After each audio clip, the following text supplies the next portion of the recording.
Hello বন্ধুরা, শিখা spicy কুকিংয়ে আপনাদের সকল বন্ধুদের স্বাগত জানাই। বন্ধুরা, আজকে আমি নিয়ে চলে এসেছি খুবই সুস্বাদু একটি রেসিপি।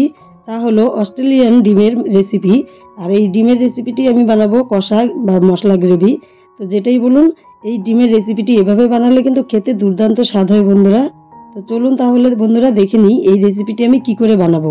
আপনারা সঙ্গে থাকুন, ভিডিওটি পুরোপুরি দেখতে থাকুন বন্ধুরা। তো দেখুন বন্ধুরা, একটা পাত্রে জল নিয়ে ডিমগুলো আমি 5 মিনিটের মতো ভিজিয়ে রেখেছিলাম। এবার ডিমগুলোকে ঘষে ঘষে ধুয়ে নিতে হবে। আর হাতে দেখুন কচু শাক কেটেছি, যার ফলে হাতটা কালো কালো হয়ে গেছে। তো কোনো ব্যাপার নেই। তো ডিমগুলোকে ভালো করে ঘষে ঘষে ধুয়ে একটা পাত্রে তুলে নিচ্ছি। আর এদিকে কিছু মশলা দেখিয়ে দিচ্ছি বন্ধুরা। তো মশলাতে আমি প্রথমে টুকরো করে পেঁয়াজগুলো নিয়েছি, দেখিয়ে দিচ্ছি। দেখুন এখানে টুকরো করে পেঁয়াজগুলো নিয়েছি। পেঁয়াজগুলো পেস্ট করব, পেঁয়াজ আদা রসুন। আর এটা ফোড়নের জন্য পেঁয়াজগুলো নিয়েছি। সঙ্গে রয়েছে তেজপাতা, গরম মশলা, কাঁচা লঙ্কা, 3খানা গোটা রসুন। এখানে নিয়েছি সর্ষের তেল, চিনি, লবণ, কাশ্মীরি রেড চিলি পাউডার, হলুদ আর জিরা। এটা কিভাবে দিব সেটা ভিডিওটি দেখতে থাকুন, আপনারা বুঝতে পারবেন। এখানে ডিমগুলো সেদ্ধ বসিয়ে দিলাম, একটু ঢাকা দিয়ে সেদ্ধ করে নেব। তো বন্ধুরা, সেদ্ধ হয়ে গেছে। এবার ডিমগুলোকে আমি ছিলে নিয়ে ফিরে আসছি। তো ডিমগুলো ছিলা হয়ে গেছে। এবার হলুদ লবণ দিয়ে দিচ্ছি। হলুদ লবণ দিয়ে হলুদ লবণগুলো ডিমের সাথে ভালো করে মেখে নিতে হবে। তো ভালো করে মেখে নিলাম। এবার উনুনে কড়াই চাপিয়ে দিয়ে দিচ্ছি সর্ষের তেল। বন্ধুরা, তেল গরম হয়ে গেছে। এবার আমি তেলে ডিমগুলো ভেজে নেব। আর ডিমগুলো কিন্তু সেদ্ধ করার পর আমি একটু চিড়ে চিড়ে দিয়েছি, তাতে ডিমগুলো ফেটে আসবে না। তো ডিম ভাজা হয়ে গেছে, ডিমগুলোকে এবার নামিয়ে নেব। দেখুন এরকম করে ভেজে নিয়েছি। ডিমগুলো নামিয়ে নিলাম একটা পাত্রে। এবার কড়াইয়ে আরো কিছুটা তেল দিয়ে দিলাম। সাথে দিয়ে দিলাম গোটা গরম মশলা, তেজপাতা। এবার দিয়ে দেব পেঁয়াজ। তার আগে জিরা দিয়ে দেব কিছুটা। তো জিরাটা একটু ভাজা হলে তারপর আমি কুচানো পেঁয়াজটা দিয়ে দেব।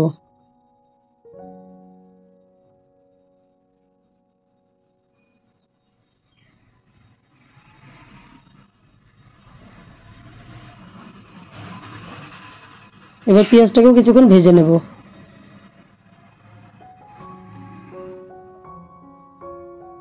পেঁয়াজটাকে একটু লাল লাল করে ভেজে নিতে হবে।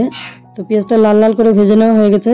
আর আমি এদিকে আদা রসুন কাঁচা লঙ্কা জিরা এগুলো পেস্ট করে নিয়েছিলাম, সেটা আমি এখন দিয়ে দিচ্ছি।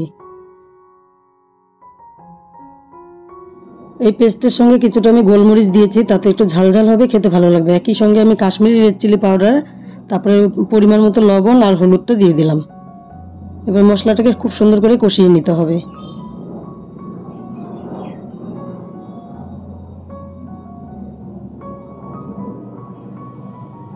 তো মশলাটাকে কষিয়ে নিয়ে আমি দিয়ে দিলাম রসুনগুলো।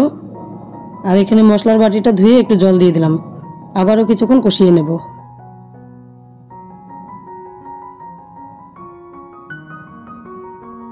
এই অবস্থাতে মশলাটা যত কষানো যাবে ততই কিন্তু রেসিপিটি খেতে বেশ টেস্টি হবে।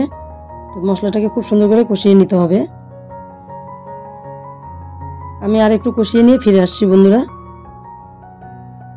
তো দেখুন বন্ধুরা, খুব সুন্দর কষানো হয়ে গেছে আর নিচ থেকে লেগে লেগে যাচ্ছে। এবার আমি পরিমাণ মতো জল দিয়ে দেব।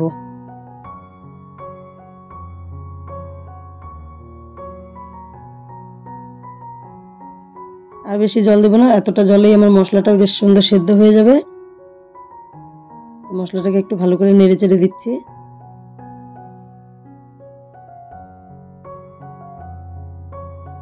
জলের সঙ্গে মশলাটাকে নেড়ে চেড়ে দিয়ে এবার আমি একটা ঢাকনা দিয়ে ঢেকে দিলাম। 10 মিনিটের মতো ধিমি আঁচে জাল করে নিয়ে আমি ঢাকনাটা খুলে নিলাম। এবার দিয়ে দিব ডিমগুলো।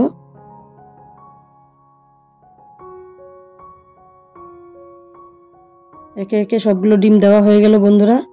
এবার আবারও নেড়ে চেড়ে দেব।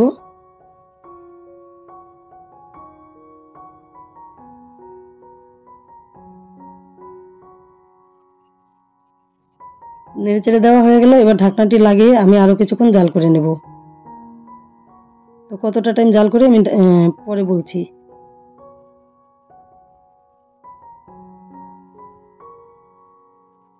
5 থেকে 7 মিনিট জাল করে নিয়ে এবার ঢাকনাটাকে আবারও তুলে দিলাম, আর গ্যাসের ফ্লেমটাকে মিডিয়াম করে এবার জাল করেছি।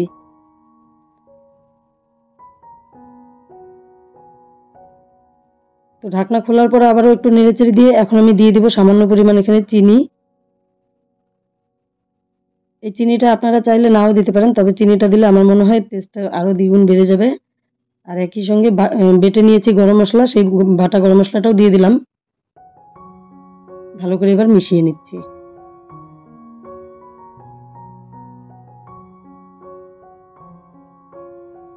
প্রচণ্ড টেস্টি হয়েছিল খেতে, এতটাই টেস্টি, গরম ভাতের সাথে খেতে কিন্তু এই রেসিপিটি খুবই টেস্টি লাগে।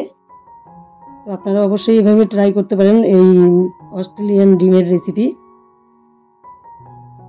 গরম মশলা দেওয়ার পর আমি আরও 1 মিনিট জাল করে নিয়ে নামিয়ে নিলাম। দেখুন রেসিপিটি ঠিক এরকম হয়েছে। আর রেসিপিটি দেখে আপনাদের কেমন লাগলো অবশ্যই কমেন্ট করে জানাবেন। আমার এই সম্পূর্ণ ভিডিওটি দেখার জন্য আমার নতুন পুরনো সকল বন্ধুদেরকে জানাই অসংখ্য ধন্যবাদ।